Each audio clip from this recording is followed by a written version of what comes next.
بسم اللہ الرحمن الرحیم۔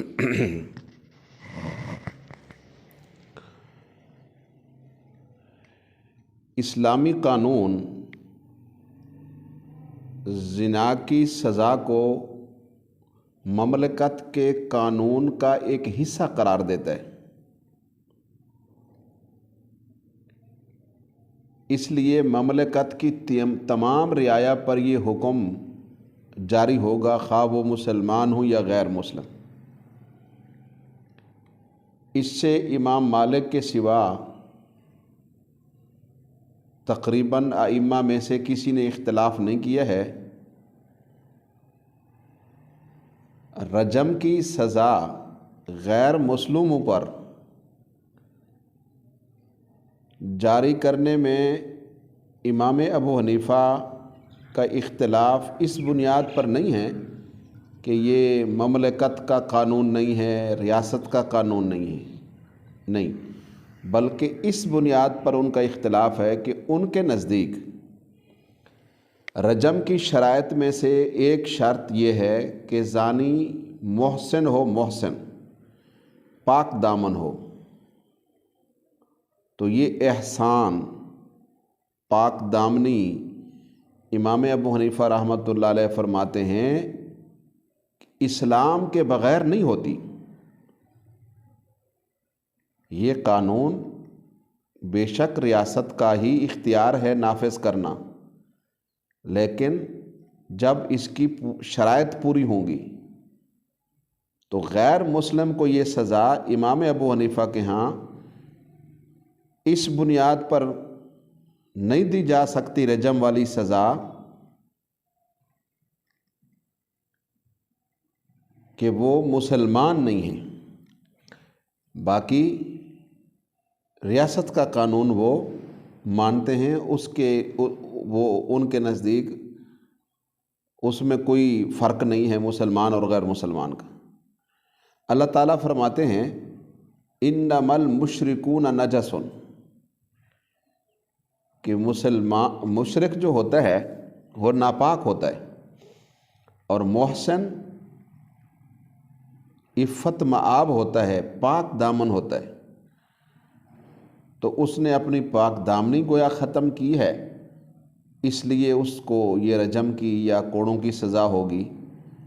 تو احسان کی تکمیل اسلام کے بغیر نہیں ہوتی۔ اسی وجہ سے امام ابو حنیفہ رحمۃ اللہ علیہ غیر مسلم زانی کو رجم کی سزا سے مستثنیٰ قرار دیتے ہیں۔ امام مالک اس وجہ سے مستثنیٰ قرار دیتے ہیں، وہ کہتے ہیں کہ یہ اللہ کا حکم مسلمانوں کے لیے ہے، اس کے مخاطب مسلمان ہیں، کافر نہیں ہیں۔ اس لیے امام مالک حد زنا کو مسلمانوں کے شخصی پرسنل لا کا، گویا کہ شخصی قانون کا ایک جز قرار دیتے ہیں۔ بہرحال یہ بات بھی سمجھنے والی ہے کہ اسلام جو ہے زنا کی سزا کو مملکت کے قانون کا ایک حصہ قرار دیتا ہے، اس لیے مملکت کی تمام رعایا پر یہ حکم جاری ہوگا، خواہ مسلمان ہو یا غیر مسلم۔ ایک یہ نقطہ۔ پھر اس کی ذیل میں نے عرض کیا کہ امام ابو حنیفہ رحمۃ اللہ علیہ کہتے ہیں چونکہ یہ محسن نہیں ہے غیر مسلم، اس لیے سزا نہیں ہوگی۔ امام مالک رحمۃ اللہ علیہ یہ کہتے ہیں چونکہ یہ وہ مخاطب نہیں ہے حکم کا، مسلمان مخاطب ہیں، اس لیے وہ ان کے مذہب میں جو سزا ہوگی وہی ہوگی۔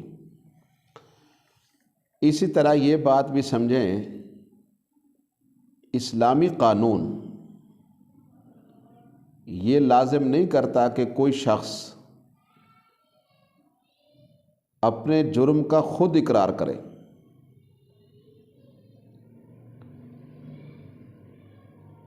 اس پر اسلام کسی کو ابھارتا نہیں ہے، برانگیختہ نہیں کرتا، تشدد نہیں کرتا، اس کی ترغیب نہیں دیتا۔ اسلام تو یہ کہتا ہے خود بھی پردہ ڈالو، دوسرا بھی دیکھے تو پردہ ڈالیں۔ یا جو لوگ کسی شخص کے جرم زنا پر مطلع ہوں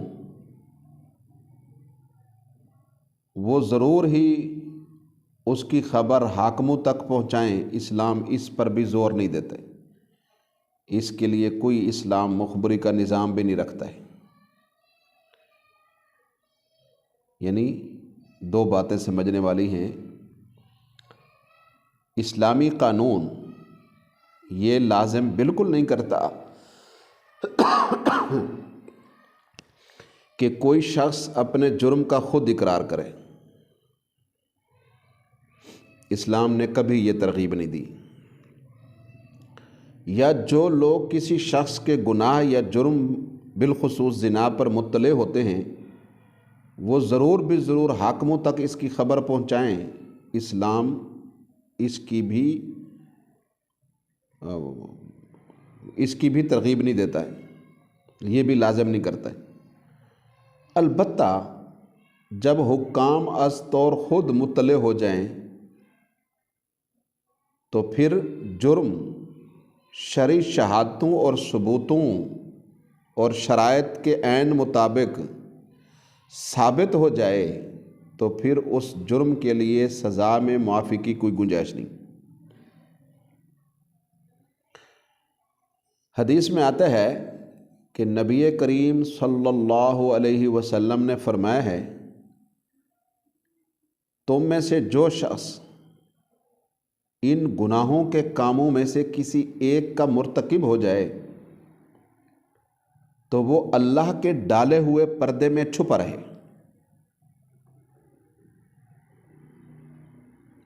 من اتی شیئا من هذه القاذورات فلیستتر بستر اللہ، تم میں سے جو شخص ان برے کاموں میں سے، گندے کاموں میں سے، یعنی جو بھی ہے، زنا ہے، جو بھی کسی کا مرتکب ہو جائے تو اللہ کے ڈالے ہوئے پردوں میں وہ چھپا رہے۔ فَإِنْ أَبْدَى لَنَا صَفَحَتُهُ أَقَمْنَا عَلَيْهِ كِتَابُ اللَّهِ، لیکن اگر وہ ہمارے سامنے اپنا پردہ کھولے گا تو ہم اس پر کتاب اللہ کا قانون نافذ کر کے چھوڑیں گے۔ ابو داؤد شریف میں حضرت ماعز بن مالک اسلمی سے ان کا واقعہ ہے، جب زنا کا جرم سرزد ہو گیا تو انہوں نے اپنے ایک ساتھی حزال بن نعیم کو بتلایا،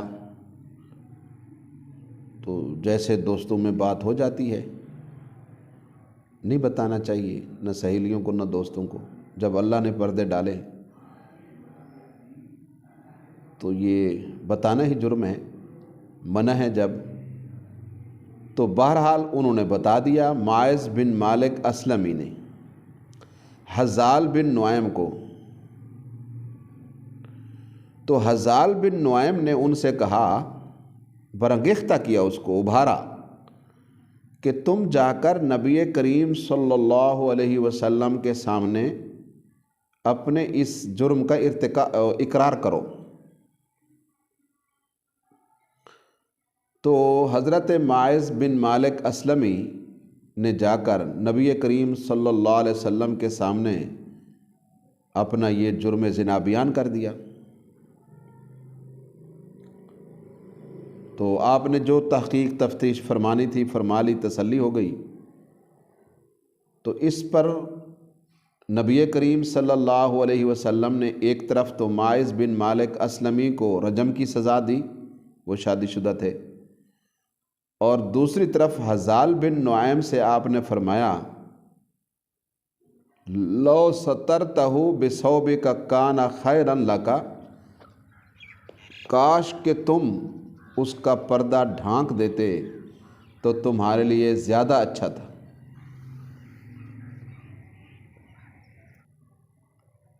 اور ایک روایت میں آتا ہے آپ حزال سے ناراض ہوئے کہ تو نے کیوں ابھارا اس کو، میرے پاس کیوں بھیجا ہے؟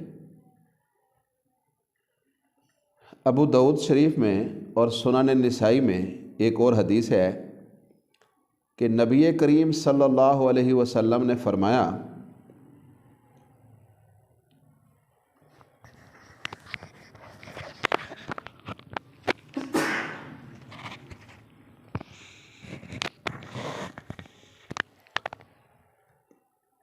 تعافوا الحدود فیما بینکم فما بلغنی من حد فقد وجب۔ آپ صلی اللہ علیہ وسلم نے ارشاد فرمایا کہ حدود کو آپس میں ہی معاف کر دیا کرو، مگر جس حد، یعنی ایسا جرم جس پر حد لازم ہوتی ہے، فرمایا حدود کو آپس میں ہی معاف کر دیا کرو، مگر جس حد کا معاملہ مجھ تک پہنچ جائے گا تو پھر وہ پایہ ثبوت کو پہنچ گئی تو وہ حد واجب ہو جائے گی۔ اسی طرح یہ بات بھی ذہن نشین فرمائیں کہ اسلامی قانون میں یہ جرم زنا والا راضی نامے کے قابل نہیں ہے۔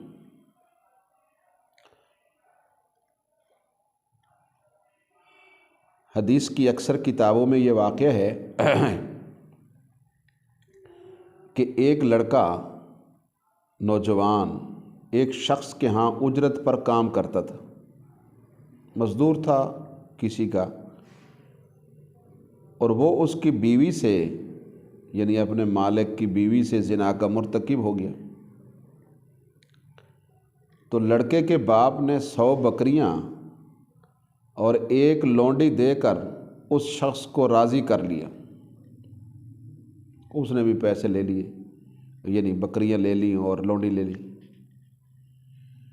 مگر جب یہ مقدمہ اور یہ صورتحال نبی کریم صلی اللہ علیہ وسلم کی بارگاہ میں پیش ہوئی تو آپ نے فرمایا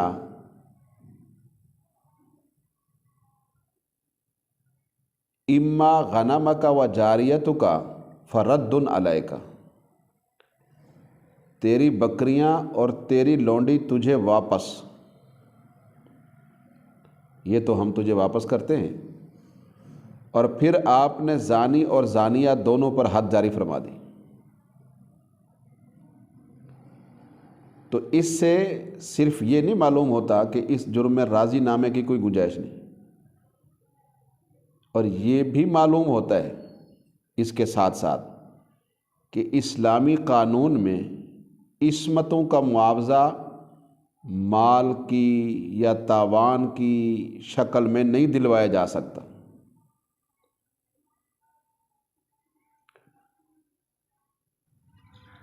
تو یہ نہیں ہو سکتا جی۔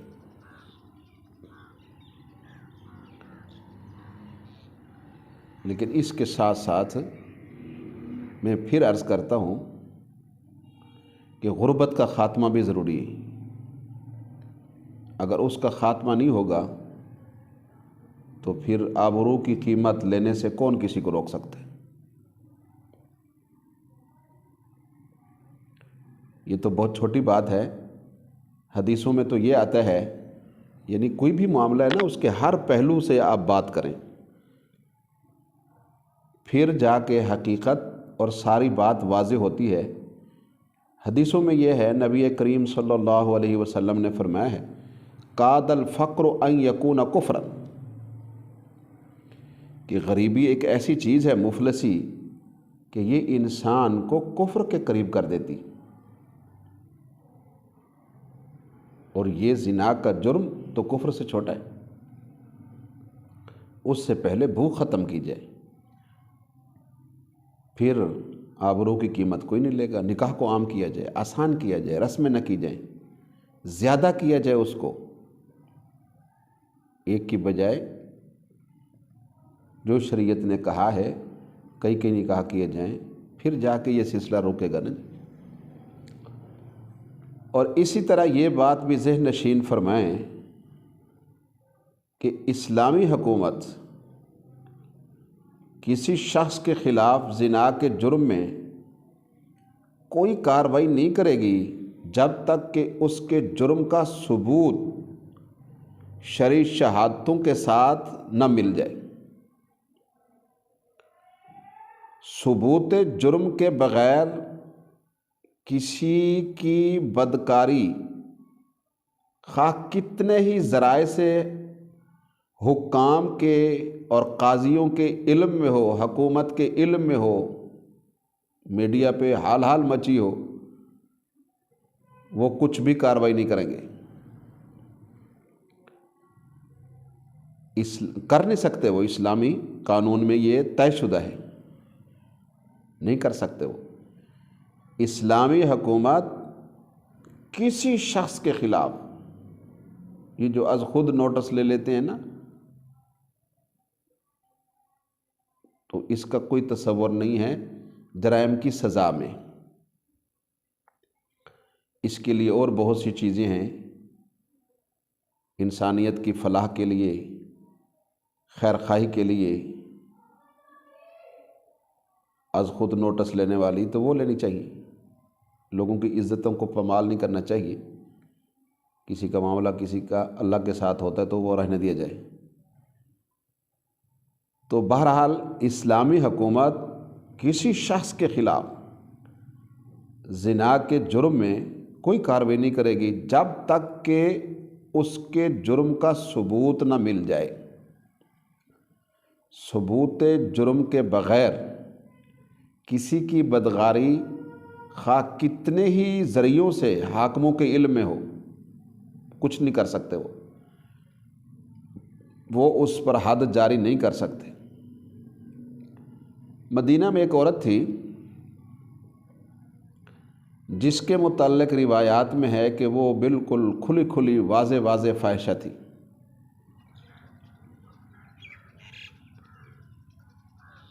بخاری کی ایک روایت میں آتا ہے کانت تظہر الاسلام فی السوء تظہر فی الاسلام السوء، کہ وہ مسلمان ہونے کے باوجود اس برائی میں مبتلا تھی۔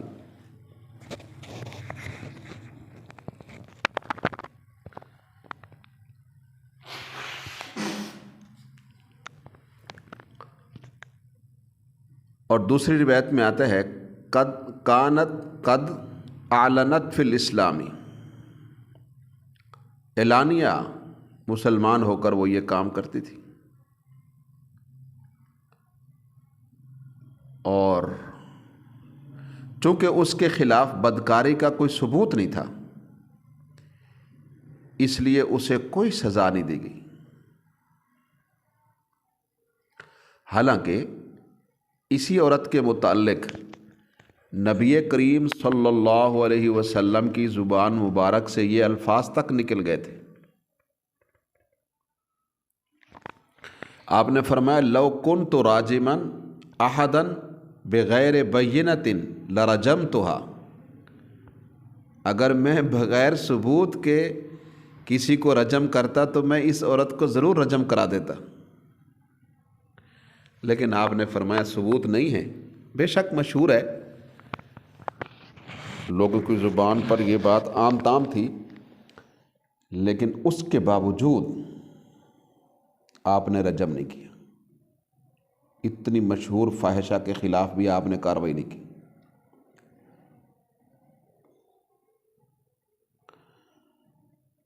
تو جرم زنا کا پہلا ممکنہ ثبوت یہ ہے کہ شہادت قائم ہو، گواہی قائم ہو۔ تو اس حوالے سے جو اسلام کا قانون شہادت ہے اس کی تفصیل یہ ہے، قرآن یہ وضاحت کرتا ہے کہ زنا کے لیے کم سے کم 4 عینی گواہ ہونے چاہیے۔ اس کی وضاحت سورہ نساء کی آیت نمبر 15 میں بھی ہے، اور سورہ نور میں 2 جگہ یہ بات ہے۔ 4 عینی گواہوں کی شہادت کے بغیر جج اور قاضی محض اپنے علم یا دیگر ذرائع کی بنا پر فیصلہ نہیں کر سکتا۔ خواہ قاضی خود، جج خود اپنی آنکھوں سے ارتکاب جرم ہوتا ہوا دیکھ چکا ہو، تب بھی فیصلہ نہیں کر سکتا۔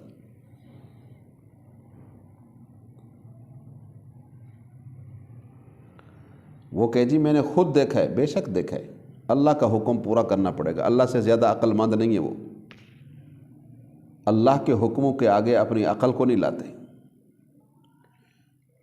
قاضی اور جج حکیم نہیں ہے، حکیم اللہ کی ذات ہے۔ یہ احکام اللہ کے کسی حکمت پر مبنی ہیں، اس سے ہم آگاہ نہ ہوں تو الگ بات ہے۔ نمبر 2، زنا کے سلسلہ میں اس کے ثبوت کے لیے اسلام کا قانون شہادت اور قانون گواہی یہ ہے کہ گواہ ایسے لوگ ہونے چاہیے جو اسلامی قانون شہادت کی روح سے قابل اعتماد ہوں۔ مثلاً وہ پہلے کسی مقدمے میں جھوٹے گواہ ثابت نہ ہو چکے ہوں، خیانت کرنے والے نہ ہوں، اور پہلے کسی جرم میں سزا یافتہ نہ ہوں، اور جس پر وہ الزام لگا رہے ہیں اس کے ساتھ ان کی دشمنی ثابت نہ ہو، دیانتدار ہوں، ناقابل اعتماد گواہی کی بنا پر نہ تو کسی کو رجم کیا جا سکتا ہے اور نہ ہی کسی کی پیٹھ پر کوڑے برسائے جا سکتے۔ نمبر 3، گواہوں کو ثبوت زنا میں اس بات کی شہادت دینی چاہیے کہ انہوں نے ملزم اور ملزمہ کو، مرد اور عورت کو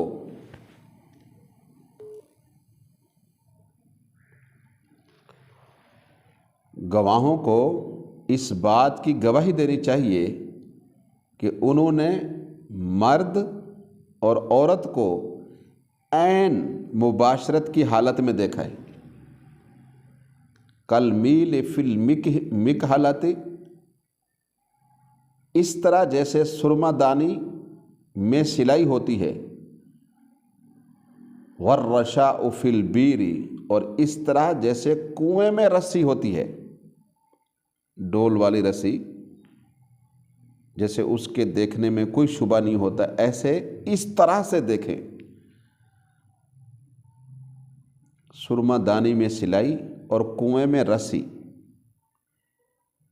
اب اس پر بعض عقل مند یہ کہتے ہیں اپنے آپ کو دانش مند کہ اس طرح تو کوئی نہیں دیکھ سکتا، تو نہیں دیکھ سکتا نہ دیکھے، اسلام نے تو دیکھنے کی ترغیب ہی نہیں دی، اسلام نے تو پردہ ڈالنے کی ترغیب دی۔ تو گواہوں کو اس بات کی گواہی دینی چاہیے کہ وہ یہ کہیں چاروں اکٹھے ایک لمحے میں، وقت اور دن اور تاریخ اور سال مہینے سب متعین ہوں، جگہ یہ سب پوچھا جائے گا کہ انہوں نے ملزم اور ملزمہ کو عین حالت مباشرت میں دیکھا ہے، اس طرح جیسے سرما دانی کے اندر سلائی ہوتی ہے جس سے ہم آنکھ میں سرما ڈالتے ہیں، اور کنویں میں جس طرح رسی ہوتی ہے۔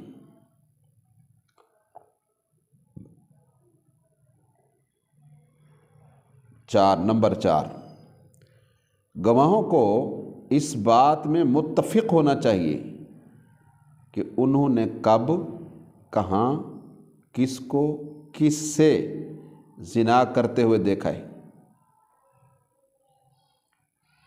چاروں گواہوں کو وہ کہ جو گواہی کے شرائط پر پورے اترتے ہیں، ان گواہوں کو اس معاملے میں متفق ہونا چاہیے کہ انہوں نے کب، کہاں، کس کو، کس سے زنا کرتے ہوئے دیکھا ہے۔ ان بنیادی چیزوں میں اگر اختلاف آ گیا تو اسلام ان کی شہادت کو ساقط کر دیتا ہے، ختم کر دیتا ہے۔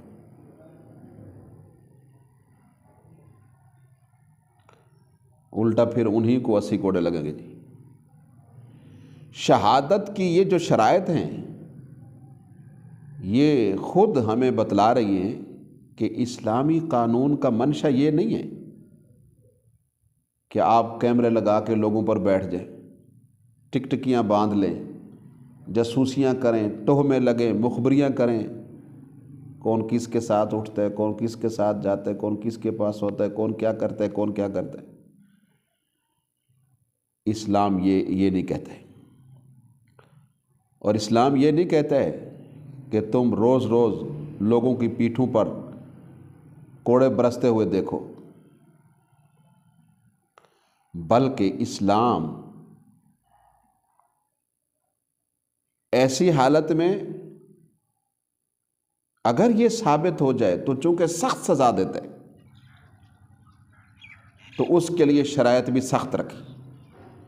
اسلام تمام تر اصلاحی اور انسدادی تدابیر کے باوجود اسلامی معاشرے میں کوئی جوڑا ایسا بے حیا ہو کر چار آدمی اس کو جرم کرتا ہوا دیکھ لیں تو اسلام اس کا خاتمہ چاہتا ہے کہ اتنی شادیوں کی اجازت کے باوجود،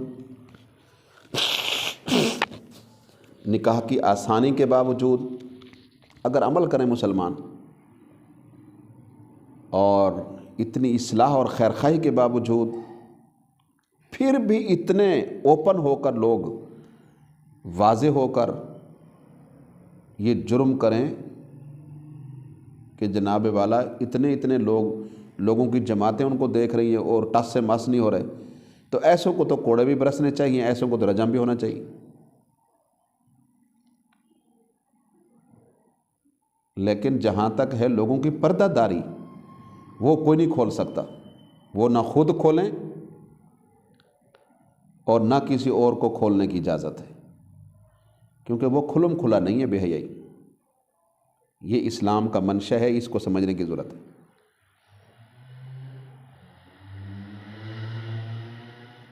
تو یہ وہ چند ضروری باتیں ہیں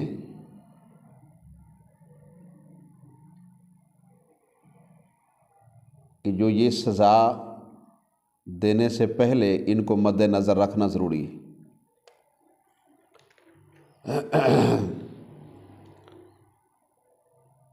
کچھ باتیں سورہ نور کی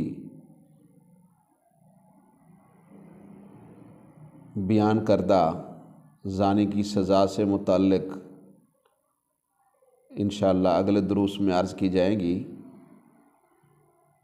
تو قرآن نے یہ کہا الزانیۃ والزانی فاجلدوا کل واحد منہما مئۃ جلدہ، یا حدیثوں میں رجم کی سزا، شادی شدہ کے لیے، غیر شادی شدہ کے لیے کوڑوں کی سزا، یہ تب ہی دی جا سکتی ہے جب ان باتوں کو مد نظر رکھا جائے اور ان کا لحاظ کیا جائے۔ کل کے درس میں اسی سلسلہ میں چند باتیں مزید عرض کریں گے۔ وآخر دعوانا الحمدللہ رب